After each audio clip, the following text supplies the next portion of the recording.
All right, just got back from Burrito Bash. Burrito Bash? What? Yeah, burritos. Didn't we? No. The- Bronco Bash. Bronco Bash? Bronco Bash. Oh, well, the burritos were fabulous anyways. We snuck some burritos from another vendor. They were awesome. But I had a really good question from a student. The question was involving firearms. He wanted to know if he's living in an apartment with somebody who's a felon and that person, the person not a felon, has a firearm, is there going to be trouble? Well, maybe. The person that has the firearm, possesses the firearm, that owns the firearm is not a felon. Obviously, that's okay. If they have a CPL, a concealed pistol license, that's even better. I encourage people to get their CPLs. It's the person that lives with them that is a felon that might have a problem. So there are two kinds of possessions under the law. There is actual possession. I am in actual possession of this fake Tommy gun. So that is actual possession. But if I put the Tommy gun down on the table, it's in front of me, I no longer have actual possession of it. But it's right in front of me. That could be considered constructive possession. Essentially, what it means is, do I have reasonable access to that gun? If I, as a felon, have reasonable access to the gun, it's right in front of me.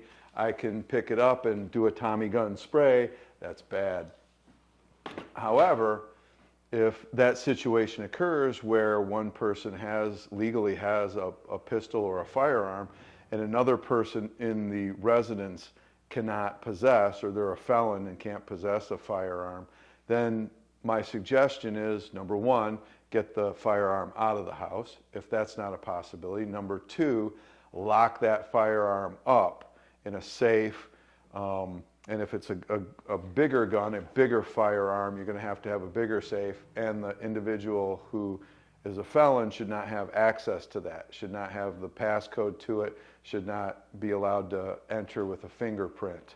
So, and there are all kinds of situations in between. If the gun is in your room and that's your room, okay, and the felon doesn't have necessarily access to it. Does the felon have is the firearm readily accessible to the felon? So there's a lot of gray there. So you be really, really careful. If you are a felon and you're not allowed to possess firearms, there's two kinds: actual possession and constructive possession. Obviously, if you're a felon, do not pick up a firearm. And if you are a felon and there's a firearm that's reasonably accessible to you, walk away. That's the best advice I can give you. And if you're living in a situation, make sure that firearm is locked away and you, as the felon, do not have the code, you don't have the biometric data to get into the safe so that you can protect yourself.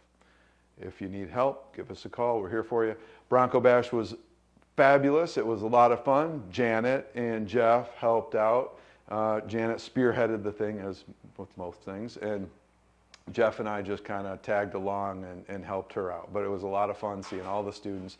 I think we got, probably a dozen people coming up asking about internships with our law firm. We do have internships. We've got an intern right now.